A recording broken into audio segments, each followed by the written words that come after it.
প্রিয় দর্শক, আসসালামু আলাইকুম। কোর ভিশন ফাউন্ডেশনের আয়োজন ভিশন ফর সাকসেসে স্বাগতম। দর্শক, সফলতা আমাদের সবার কাম্য। প্রতিটি ক্ষেত্রেই আমরা এর জন্য করছি প্রতিযোগিতা, কিন্তু সফলতার সংজ্ঞা, এর মাপকাঠি কি আমাদের জানা আছে? সম্পদ, নাম, ক্ষমতার পেলেই কি আমি সফল? কোরআন ও সুন্নাহর আলোকে এসব প্রশ্নের উত্তর খুঁজতেই কোর ভিশন ফাউন্ডেশনের উদ্যোক্তা উন্নয়ন কার্যক্রম ভিশন ফর সাকসেস। আমাদের আজকের আলোচনা জাকাত management in Islam. Here with us as a speaker, Imam Shamsi Ali, Director, Jamaica Muslim Center. Assalamu alaikum. Wa alaikum salam. Brother, how are you? Alhamdulillah. So our topic today is zakat management, how Quran and Hadith is explaining zakat and what is its importance. Yes, it is a consensus among the Muslim Ummah that zakat is, of course, one of the pillars of Islam, one of the arkan of Islam, as the Prophet Muhammad mentioned in the hadith, "Bunya al-Islamu ala khamsin." Islam is built on 5 pillars. So Islam is founded on 5 foundations. La ilaha illallah wa anna Muhammad Rasulullah. To testify that there is no God worthy to be worshipped but Allah, and Muhammad is the messenger of Allah. Wa iqam salah, and the establishment of the 5 times daily prayer. And that is zakah, giving charity, and that is compulsory charity called zakat. And then Somi Ramadan, fasting in the month of Ramadan, and then Hajj. So these are the 5 pillars of Islam. Now when you talk about 5, it means we are talking about something which is urgently important. If it is not there, the Islam will may collapse. If you have a building and you have 5 pillars, if one of the pillars are taken out, that building is very fragile, very easily broken. And that's why our Islam without these 5 pillars might be broken, might be collapsed. And that's why each and every one of these pillars of Islam must be taken very seriously. And one of those is zakat, of course. There are many ayat in the Holy Quran that mention about obligation of zakat. وَأَقِيمُوا الصَّلَاةَ وَآتُوا الزَّكَاةَ. Establish salat and give zakat. Now, why zakat is obligatory in the religion of Islam? I think there are many answers to that. But one of the answers that we can give is that human beings are social beings. In other words, that we are not self-sufficient. We are not self-independent. Means we cannot fulfill everything that we need by ourselves. We need someone else out there. Firstly, of course, we need Allah subhanahu wa ta'ala. But secondly, we need other human beings in our life. We need even not only human beings, but at the creation of Allah subhanahu wa ta'ala. We need animals in our life. We need vegetational kingdom in our life. We need all other creatures that Allah created for us to live our life. All kind of animal, for example, even the worms inside of the earth, small worms inside of the earth. Allah created them for a purpose, and that is to create the balance in the nature, in this tabi'ah, in the universe. Without these animals helping us in building, in maintaining the balance of the universe, that's what the destruction happened. In some areas where there is no balance in terms of nature, it's very easy to, for example, I think Bangladesh experienced this quite a lot. Earthquake, flood, because the lacking of balance, I think, in the nature. And so when Allah subhanahu wa ta'ala created the universe, He created it balanced. وَالسَّمَاءَ رَفَعَهَا وَوَضَعَ الْمِيزَانَ, that is mentioned in the Surah Ar-Rahman, that the heavens Allah raised up highly, and then He set the balance. Allah تَطَغَوْا فِي الْمِيزَانِ, do not corrupt the balance. If Allah subhanahu wa ta'ala had made the oxygen such, don't make it more or less. You're going to die. If Allah subhanahu wa ta'ala has created water in such a balanced way, don't corrupt it, because you are going to create the problems in your life. In our physical body, for example, there's a balance. The circulation of the blood inside of the body, it has certain balance. Because the moment that circulation is not working well, not in a balanced way, then it may create very problem, big disease in our life. But coming back to the zakat, so human beings are social beings, means we need others in our life. So why Islam obligates zakat? Because in time that you have more than what you need, then you have to think about others. There are some others' rights in you that Allah entrusts you to give to them. And that's what basically zakat is all about. And so if you have today something more than what you need, then look at to other people around you. Maybe they need help, because tomorrow there's no guarantee that you will not need them to help you. So it's very important. Secondly, of course, because in Islam, being social is very much, privilege. It is highly put in the high rank by Allah subhanahu wa ta'ala when you talk about social issues. Our religion is about Allah subhanahu wa ta'ala, but also about human beings. In other words, in the language of the Holy Quran, hablum min Allah wa hablum min nas. It is relation to Allah and our connection with other people around us. Now, if we are able to build a strong connection with Allah with our salat in the masajid, in the month of Ramadan, in Umrah, in Hajj, then we must also be able to connect with other people around us through social kindness, social works. And that's why zakat basically is the first implementation of social works in Islam. And that's why always in the Holy Quran, almost always, but after salat, zakat. وَأَقِيمُ الصَّلَاةَ وَأَقِيمُ الصَّلَاةَ وَآتِ الزَّكَاةَ وَأَقِيمُ الصَّلَاةَ وَآتِ الزَّكَاةَ. Establish the salat and then pay zakat. Why? It means that if you have a good connection with Allah, then you have to have a good connection with other people around you. There are many hadith of Rasulullah sallallahu explain about how a person can be blamed even though that person is so religious, he pray 5 times daily, but then he is not caring about the neighbors. So if you are so believer in your religion, but then your neighbors are hungry, that belief, the faith, is still questionable. So Rasulullah sallallahu says, "Man kana yu'minu billahi wal yawmil akhir." Then you have to love what you love for yourself. Okay. If you love to eat, then love your brothers to eat as well. That is the sign of faith. We have to save our neighbors from being hungry. One day Umar Allahu anhu did some inspection when he was Amir Khalifa. So he found a woman's stall, stealing. And according to Islamic law, that might be enough for him to cut off her hands, because this is what the law in the Quran. But then, Islam is a just religion. Justice is very important. Being fair is very important.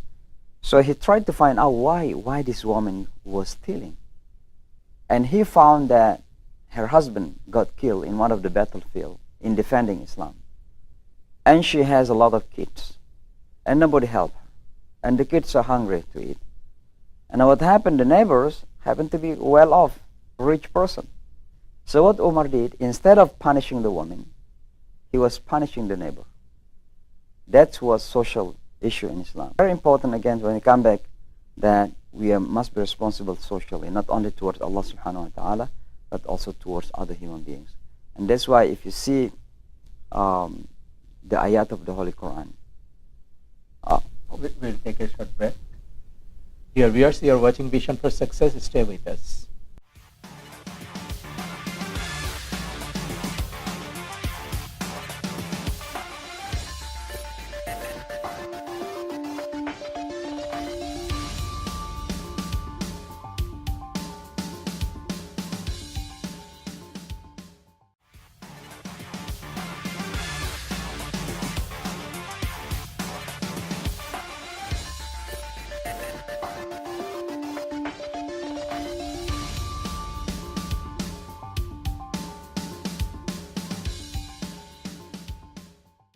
Dear viewers, welcome back. You are watching Vision for Success. Here with us, Imam Shamsi. So we are talking about the ayat. Yeah. So in the Holy Quran, if we have sometimes, and we count the ayat that talks about how we should build our connection with Allah, and how we should build our connection with other people around us, I can say that it is 50-50. 50% talks about the importance of being closer to Allah, and also 50% ayat that talk about the importance of being kind and nice to other people around us. Prophet Muhammad sallallahu alaihi wasallam was commanded specifically by Allah subhanahu wa ta'ala, wa ahsin kama ahsan Allahu ilayk, and be kind as Allah had been kind to you. Now, sometimes I ponder quite deeply about this verse.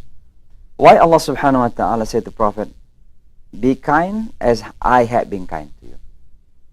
Allah subhanahu wa ta'ala wanted to say to him, to his beloved Prophet, that as I have been kind to you, that is the way you should be kind to other people. And how Allah had been kind to Prophet Muhammad, He gave him every single thing he needed, physical and in-physical. Allah subhanahu wa ta'ala is Rahman and Rahim. He is merciful to all those who don't believe in Him, those who reject Him, those who are being rebellious to Allah. Still Allah gave them food and water. That's the way Allah subhanahu wa ta'ala commanded Prophet Muhammad, that also even those people who do not want to follow you, even those people who plotted to kill you, you still have to be kind to them. That's the way Allah subhanahu wa ta'ala has been kind to everyone. And so also the ayah of ihsan. Ihsan has two dimensions.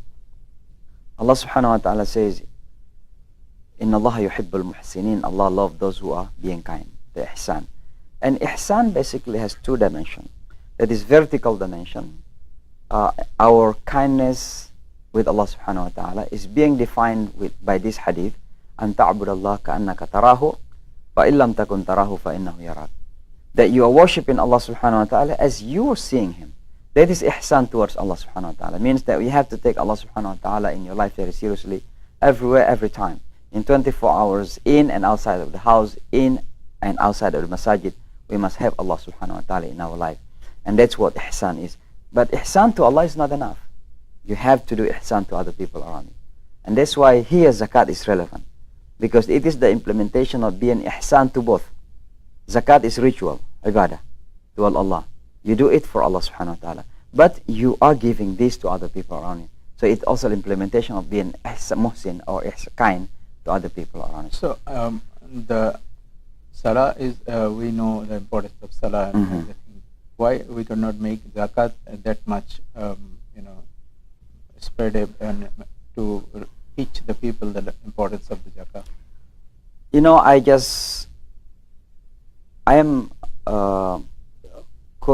co-chairman of the World Zakat Forum, because my organization, Nusantara Foundation, sponsor the second International Zakat World Conference here in New York two years ago.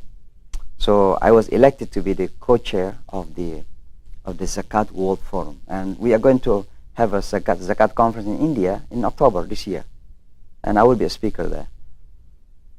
I spoke to one of the Zakat manager in Indonesia, and he said so far among Indonesian people that's eligible to pay zakat, is their charity, their zakat is only around 3%. If all of them pay 100%, it is more than the national budget of the country. It is so huge, more than 100, they call it trillion in rupiah, Indonesian currency, and that is like $100 billion. And the national budget even doesn't reach that $100 billion. In other words, that if all Muslims who are able to pay zakat consistently, it will be quite enough to solve poverty problem in Indonesia. Unfortunately, the reason why people are not seeing this is so important, because we have to blame ourselves, our imams, like myself. Because when you give khutbah, you're talking about ibadah, you're talking about akhirah, you're talking about zikr, you're talking about qiyamul layl, but you never encourage the people to do social works. And zakat is one of the most important implementation of the social works. The importance of building hospitals, the importance of building schools, the importance of empowering the poor people, those who don't have money. We need to empower them. It is not just asking them to come to the masjid to pray, but invite them to come to the masjid to pray, and also encourage them to go out from the masjid so they can build businesses out there. Not many imams talk about that while you are important to come to the masjid, it is important for you to leave the masjid and go to the market and build business. That's what Islam is about. More importantly, Prophet Muhammad ﷺ, when he received the command to give zakah, the ayah of the Holy Quran came down and said, give zakat. Prophet Muhammad did not understand only that you have to give 2.5% of your income. He didn't understand that way only. Of course, he understand the rules. how did he understand the zakat? He understood that when Allah subhanahu wa ta'ala commanded you to give zakat, it means He wanted you to earn more, to have more income. Because if you don't have enough to feed yourself as a basic, to feed yourself in a family, how are you going to pay 2.5%? So when Allah subhanahu wa ta'ala said to you, pay 2.5% out of your income after spending, because zakat is after spending. Let's say you have 100,000 a year. So you pay your mortgage, you pay your insurance, you pay your everything, school, kids. And at the end of the year, remains 20,000, let's say. It is only out of 20,000, not out of 100. Only out of 20,000 that you have to pay 2.5%. You know, if you have only what you need to spend, that you're not giving zakat. So when Allah say give zakat, means you have to have more than what you need to spend. It means you have to be rich, you have to have more income so that you can give more. So zakat, in a sense, is encouraging to build economy. So it is not only that you give, but before giving, have. Because if you don't have anything in hand, how are you going to give? Faqid, the Arab people used to say, فَاقِدُ الشَّيْءِ لَا يُعْطِي. If you are empty-handed, empty at hand, or handed empty, how are you going to give? You don't have anything in hand. How are you going to give? And so you have to have something first so that you can give. So when Allah says give, it means you have to have. So it means you have to empower yourself economically. And that's the way Rasulullah SAW understood. So what happened when Allah revealed down the ayah of zakat? He purchased a well, number one. He gathered all rich people. And he said, we need your money as a capital. We're going to buy that well from the Jewish people, because the Jewish own that well. They bought the well from the Jewish people. And when they own it, now they have a business, because water at the time is just like World Bank at this time. You know, this is the source of life. People are coming, and then when they come take some water, they need to pay as a part of business. And then after that, Prophet Muhammad SAW again gathered the rich Sahaba, and they asked them, all of them, to gather some capital, and they bought the market. We'll take a short break. Dear viewers, you are watching Vision for Success. We'll take a short break. Stay with us.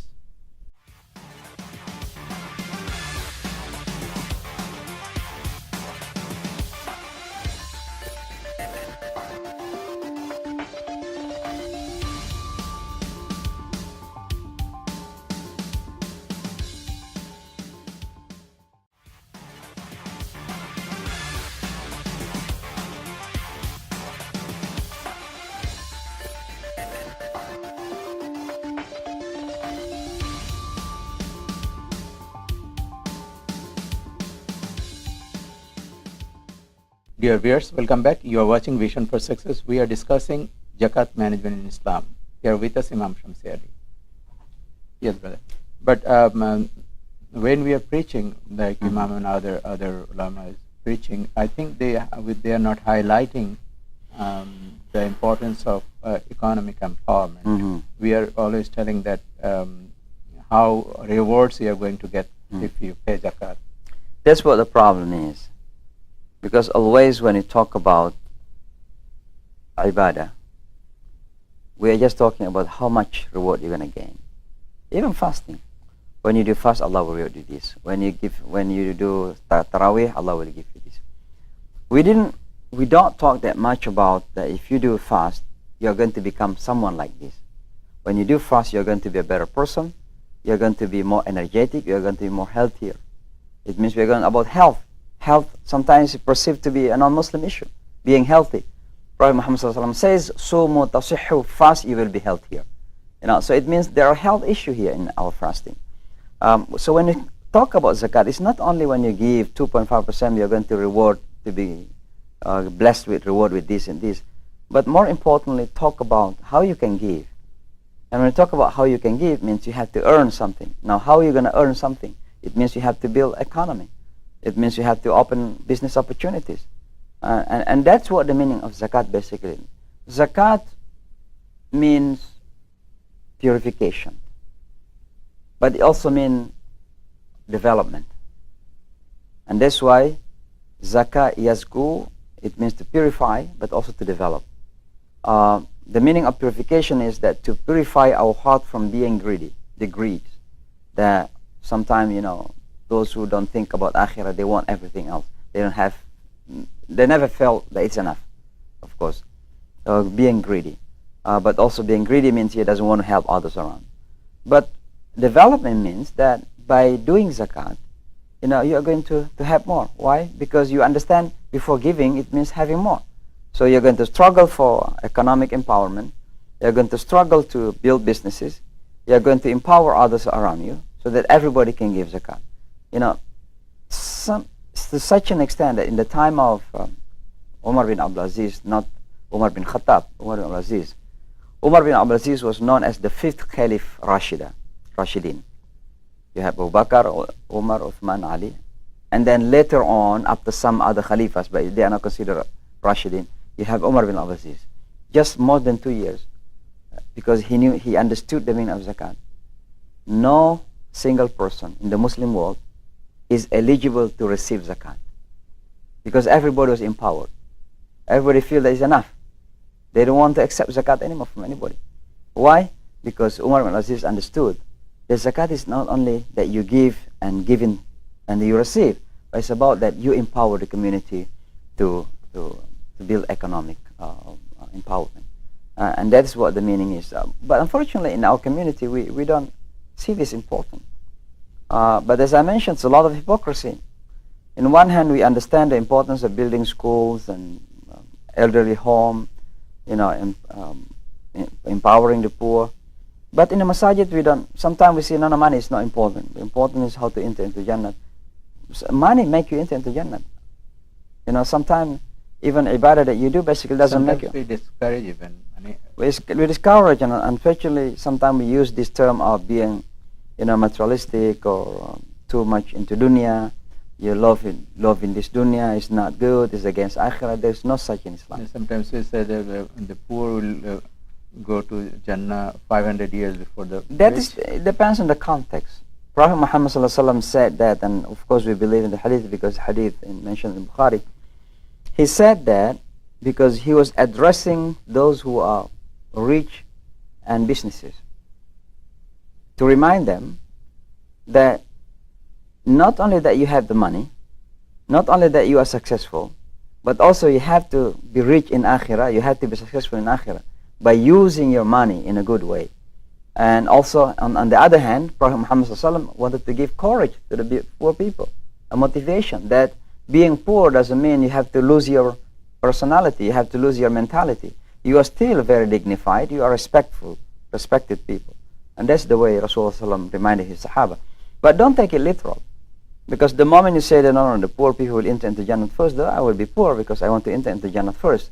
That is not the right way. Prophet Muhammad in fact encouraged the Muslim to be rich. He himself was a business person with Khadija radiallahu anha.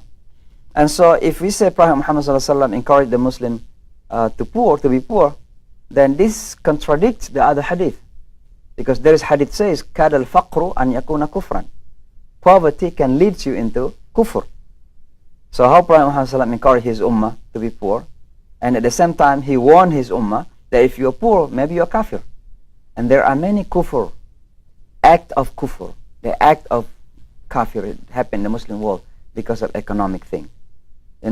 Conversion from Muslim to others because some missionary come and give them money, give them help, they become a Christian. Not only that, worst thing happen, not necessarily turn to other religion. Some people are doing bad things because of poverty. Some sisters are doing, prostitution in some Muslim land. Prostitution happens because these sisters don't have anything to eat. Sometimes they are widows, they need to feed their kids, and they don't have money. I was so sad to read an article in Indonesia where there is a sister, during the daytime she is fasting, but at the night time she is doing this prostitution. So people ask why, and she said, I need to support my family. I don't have anybody else to support the family. So it is about money, it is about income, it is about, so again coming back, our scholars, our imam is only talking about salat and ritual thing, but they forget to empower our neighbors. That is the wrong way of presenting our religion. That's what make our young generation, including young generation, don't talk about non-Muslim first, just our young Muslim generation sees Islam as not really desirable. No, when you become a Muslim, you're going to become poor, you become weak, you become marginalized, oppressed, looks like you're stupid. No, now we have to turn around. That Islam is the source of rich. Islam is the source of intellectuality. Islam is the source of health. Islam is the source of development. It is a foundation for you to build a civilization. That's what Islam that needs to be presented to our young generation and to the West. Why the Western people are so scared of Islam? Because the way we present Islam is, making them seeing it as a backward, not intelligent, not smart enough, poor, weak, or looks like not organized, not disciplined. All these misrepresentation of teaching. Because our imams, our malanas are only presenting Islam as a ritual. And we are unprofessional, we are not efficient in doing our job. And that's also one of the issues that we are facing. I mean, the Prophet Muhammad ﷺ says in the hadith, إِنَّ اللَّهَ أَحَبَّ رَجُلًا إِذَا عَمِلَ عَمَلًا أَنْ يُتْقِنَهُ. Allah loves a person when he does something, he does it professionally. The word itqan means with sincerity and knowledge. Good plan, good implementation. That's what itqan is all about in Arabic language. So you don't just do things as you do it, as you want to do it. Do it with sincerity, number one, then with knowledge, and then good plan, and after plan that you implement it. Okay? When you have knowledge, good plan and implementation, then you're going to have a good result. If the results do not happen, then give it to Allah subhanahu wa ta'ala. So our families, particularly the youth, are they aware about the zakat? Yeah, I think they are aware about the importance of zakat, that it is a pillar of Islam, but they are not very much really understand that it is so important as the importance of salat. We are supposed not to separate between salat and zakat. If we are able to connect with Allah in the masjid with our salat, that we must be able to connect with Allah outside the masjid through our zakat, outside the masjid in the market through our zakat. So there is no separation here. And that's why you see again, I mentioned again that zakat and salat are mentioned connectedly most of the time in the Holy Quran, because Allah wanted to say that if salat is a vertical ibadah with Allah directly up, then zakat is horizontal ibadah. It's ibadah for you to Allah, but through His servants around you. And you cannot differentiate between the two. And so it is very important that we encourage our ummah, our members, our congregations to pay zakat. What would be your advice to the imam and the Islamic leaders? First, I think the imams and the Muslim leaders must understand the importance of zakat and must have a new interpretation of it. That it is not only give certain 0.5%, but more importantly, how we can build economic business as well. And what is your advice about the Muslim in particular about zakat? Yeah, I think take it very seriously, because if you can worship Allah subhanahu wa ta'ala through your salat, then you have to understand that Allah also wants you to worship Him through His zakat. And this is zakat there is no different from salat. If you take salat very seriously, take zakat also very seriously. Because if you don't pay your zakat, in addition to your sin to Allah subhanahu wa ta'ala, you're also sinful to other people around you. Because these are people who are poor around you. They have some rights in you that you need to deliver to them. Thank you very much, Mr. Aria. We will continue in the next episodes also, because this is a very important issue we need to consider. Thank you very much once again. দর্শক, ভুল জ্ঞান, ভুল ব্যাখ্যা, ভুল পদক্ষেপ আমাদের সবার জীবনকে দুর্বিষহ করে তুলতে পারে। সফলতার জন্য অপরিহার্য হচ্ছে সঠিক জ্ঞান। আসুন ইসলামকে সঠিকভাবে জানি, জাকাত সম্বন্ধে সঠিক জ্ঞান অর্জন করি। অপরিহার্য হচ্ছে ভিশনারি হওয়া। ভিশনারি উদ্যোক্তারাই বদলে দিতে পারেন সমাজ ও অর্থনীতি। বিশাল আত্মবিশ্বাস, পরিশ্রম এবং ধারাবাহিক চেষ্টা এনে দিতে পারে সাফল্য। আসুন সফলতার জন্য সেভাবেই চেষ্টা করি। নতুন প্রজন্মকে ভিশনারি উদ্যোক্তা, পরিশ্রমী হতে এবং ইতিবাচক ভাবতে শেখায়। অনুষ্ঠান সম্পর্কে আপনার পরামর্শ, মতামত লিখুন। অনুষ্ঠানটি ভিশন ফর সাকসেস USA@gmail.com। অনুষ্ঠানটি প্রচারিত হবে প্রতিদিন রাত 9টায়, পুনঃপ্রচার সকাল 11টা এবং দুপুর 2:30। ইনশাআল্লাহ আবারও দেখা হবে আগামীকাল এই সময় এখানে টাইম টিভিতে। আসসালামু আলাইকুম।